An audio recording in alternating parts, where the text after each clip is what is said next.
Hello champions, welcome to our channel Computorial N. Today we've come up with the second part of science series जिसमें हम discuss कर रहे थे अपने chemistry के कुछ चैप्टर्स को। इसके पहले हमने जो है केमिकल रिएक्शंस एंड इक्विलिब्रियम का सेशन जो है वो आपके साथ में शेयर किया था। अगर आपने वो वीडियो नहीं देखा है तो उसे देखिएगा।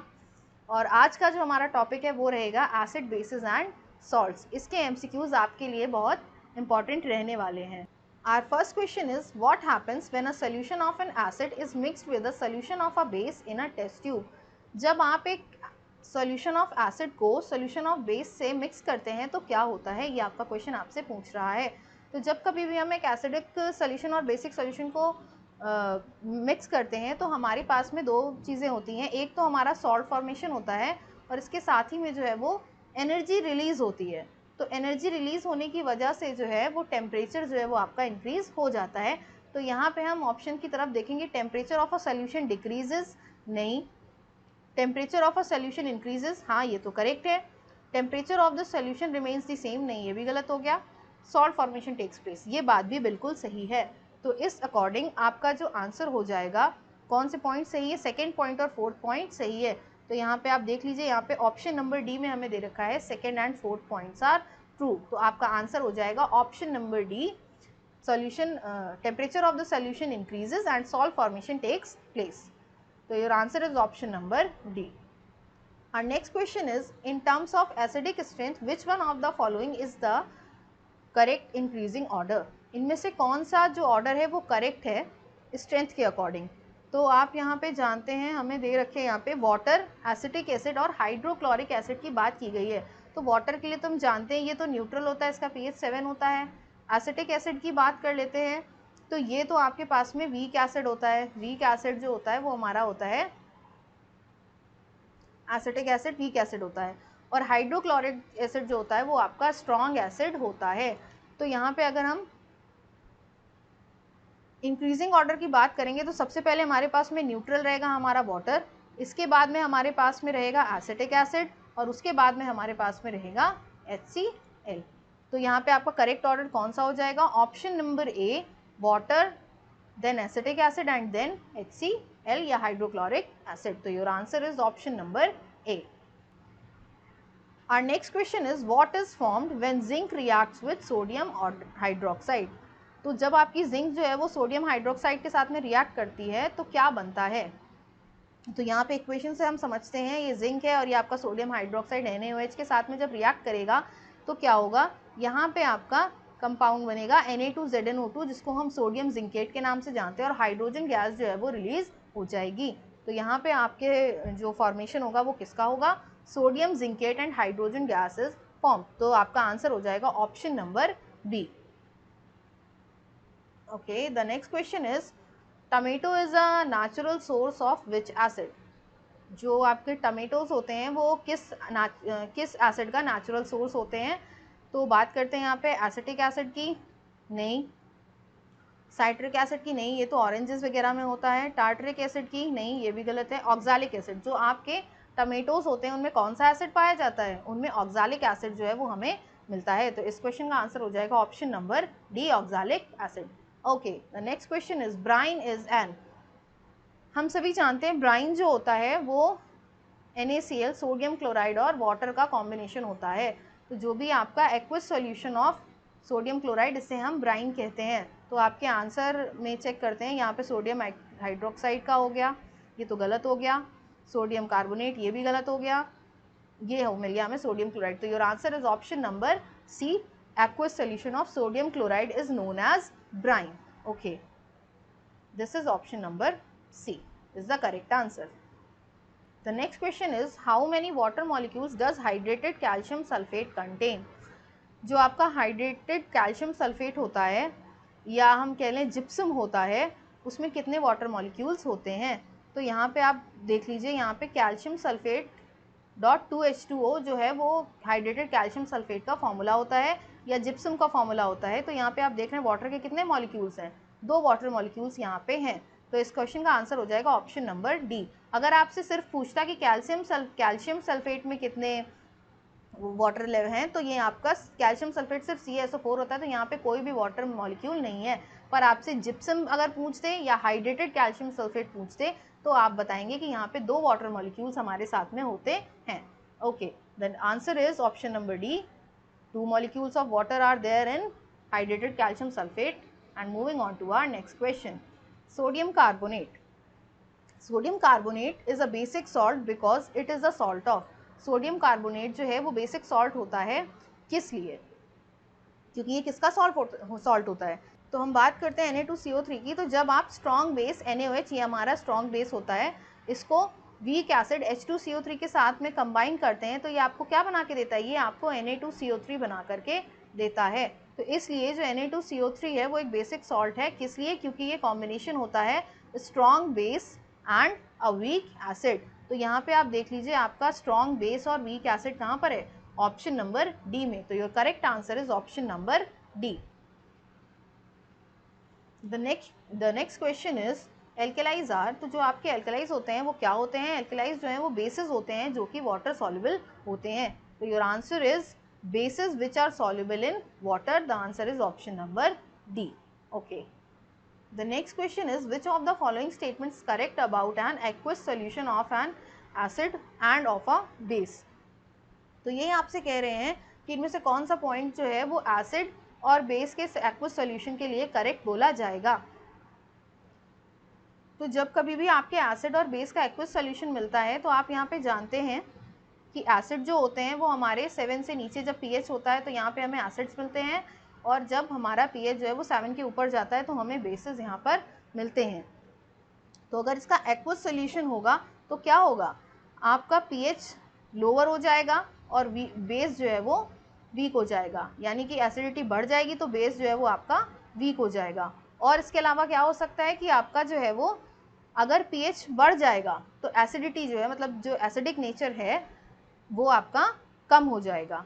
तो यहाँ पे हम बात कर लेंगे कौन से ऑप्शन की, जहाँ पे आपका lower the pH and weaker the base and higher the pH weaker the acid. अगर pH लोअर हो रहा है तो एसिडिक नेचर जो है वो बढ़ जाएगा और बेस जो है वो वीक हो जाएगा। इसी के साथ अगर आपका pH लेवल बढ़ रहा है तो बेसिक नेचर जो है वो बढ़ जाएगा और एसिडिक नेचर जो है वो कम हो जाएगा। तो यहाँ पे आपका जो करेक्ट ऑप्शन बन जाएगा वो हो जाएगा option number D, the point 2 and point 4 are correct. Your answer is option number D. Okay, the next question is lime water reacts with chlorine to give. जो आपका लाइम वाटर होता है वो क्लोरीन के साथ रिएक्ट करके आपको क्या देता है? तो ये आपको देता है कैल्शियम ऑक्सीक्लोराइड। CaOH का होल ट्वाइस जब आपका क्लोरीन के साथ में रिएक्ट करेगा तो ये आपको देगा CaOCl2 प्लस H2O, जिसको हम बोलते हैं कैल्शियम ऑक्सीक्लोराइड। और ये आपका फॉर्मूला होता है ब्लीचिंग पाउडर का। ये जो आपका कंपाउंड है ये ब्लीचिंग के काम में आता है, तो ये हमारा जो है ब्लीचिंग पाउडर के नाम से जाना जाता है। इसके अलावा इसको हम बोलते हैं कैल्शियम ऑक्सीक्लोराइड। ओके, तो your answer is option number A, bleaching powder. The next question is which of the following acids are edible. इनमें से कौन कौन से एसिड्स हैं जो एडिबल हैं, जो कि हम फूड्स में यूज़ कर सकते हैं। साइट्रिक एसिड आप जानते हैं हमारे जो लेमन वगैरह होते हैं इनमें साइट्रिक एसिड मिलता है हमें, तो ये भी हम एडिबल होता है। टार्टरिक एसिड भी बात कर लें तो ये भी हमारे जो है एडिबल होते हैं। कार्बोनिक एसिड की बात कर लें तो ये भी आपके जो है वो सॉफ्ट ड्रिंक्स वगैरह में पाए जाते हैं, तो ये भी आपके सॉफ्ट ड्रिंक कोल्ड ड्रिंक्स वगैरह में मिलते हैं, तो ये भी आपके जो है एडिबल होते हैं। HCl की बात कर लेते हैं तो ये जो HCl होता है हाइड्रोक्लोरिक एसिड, ये कभी भी एडिबल नहीं होता है। ये जो है अगर खाएंगे तो बहुत नुकसान कर सकता है, इसलिए ये एडिबल नहीं होता है। तो इनमें से कौन कौन से आपके एसिड्स एडिबल हो गए? First is, second and fourth. तो your answer is option number B, first, second and fourth are correct. Okay, now अब आपसे पूछ रहे हैं chemical formula of washing soda. Washing soda का जो केमिकल फार्मूला होता है वो क्या होता है? तो वो होता है आपका Na2CO3.10H2O। तो आपका आंसर हो जाएगा ऑप्शन नंबर डी, Na2CO3.10H2O। अच्छा, यहाँ पे इसको जो है सोडियम कार्बोनेट डेकाहाइड्रेट भी कहते हैं। सोडियम कार्बोनेट 10 की वजह से डेका एंड वाटर की वजह से हाइड्रेट, सोडियम कार्बोनेट डेकाहाइड्रेट भी इसका एक नाम होता है। जनरली सोडियम कार्बोनेट के नाम से इसको बोल दिया जाता है और इसे वॉशिंग सोडा भी कहते हैं। सोडियम कार्बोनेट डेकाहाइड्रेट इसका केमिकल नेम है और जो आपका नॉर्मल नेम है वो वॉशिंग सोडा है, जो जनरल आपका बुलाया जाता है। Okay, the next question is some fruits like mango, lemon, raw grapes, orange etcetera have a sour taste due to the presence of. इनमें से किस एसिड की प्रेजेंस की वजह से हमारे ये जो मैंगो, लेमन एंड ऑल हैं ये सब जो है वो सार टेस्ट, खट्टा खट्टा टेस्ट देते हैं। तो ये हम सभी जानते हैं कि साइट्रिक एसिड जो होता है वो इस टेस्ट के लिए रिस्पॉन्सिबल होता है। तो your answer is option number B.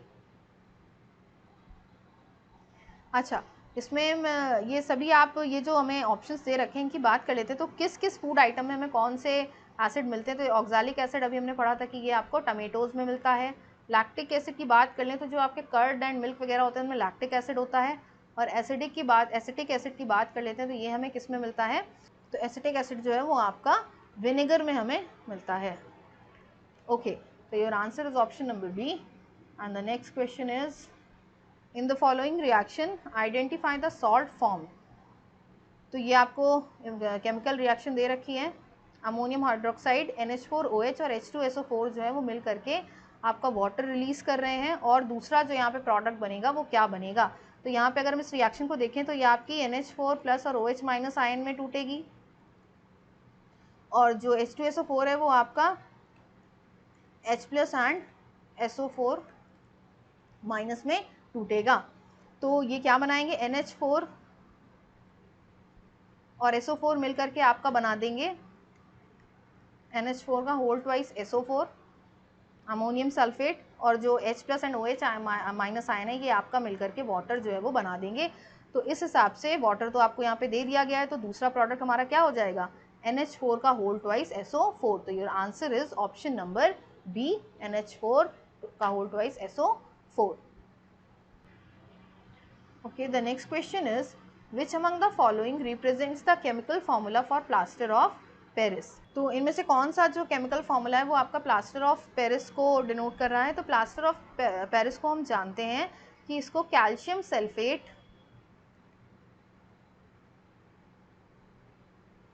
Hemihydrate, calcium sulphate hemihydrate के नाम से भी जाना जाता है। तो यहाँ पे आपका जो ऑप्शन हो जाएगा वो करेक्ट हो जाएगा CaSO4.12H2O। अच्छा, इसे आप CaSO4 2CaSO4.H2O भी लिख सकते हैं। मतलब यहाँ पे कहने का ये है कि CaSO4 कैल्शियम और वाटर, इन दोनों कैल्शियम सल्फेट और वाटर में हमेशा आपको 2:1 का रेशियो रखना है। आप इन दोनों फॉर्मूलाज को देख लीजिए।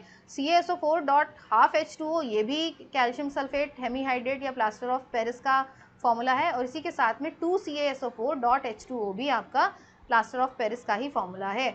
यहाँ पे सिर्फ आपको ये देखना है कि 2:1 का रेशियो जो है वो यहाँ पे मेंटेन रहे। ये दोनों ही फॉर्मूले जो है वो कैल्शियम सल्फेट हेमीहाइड्रेट को डिनोट करते हैं।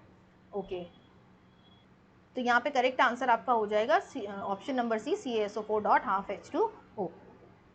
ओके, तो that's all for this video. और ये हमारे कुछ प्लेटफॉर्म्स हैं जहाँ पे आप हमें कांटेक्ट कर सकते हैं, हमें फॉलो कर सकते हैं। लेक्चर की PDF के लिए आप टेलीग्राम पे विजिट कर सकते हैं। और अगर आपको ये वीडियो पसंद आ रहा है तो आप वीडियो को लाइक कर दीजिए, शेयर कर दीजिए, चैनल को सब्सक्राइब कर दीजिए, और नीचे दिए गए बेल आइकन को प्रेस कर दीजिए ताकि आपको टाइम टू टाइम सारे नोटिफिकेशंस जो हैं वो मिलते रहें। और जब तक हमारा नया वीडियो नहीं आता है तो please stay tuned till then with us.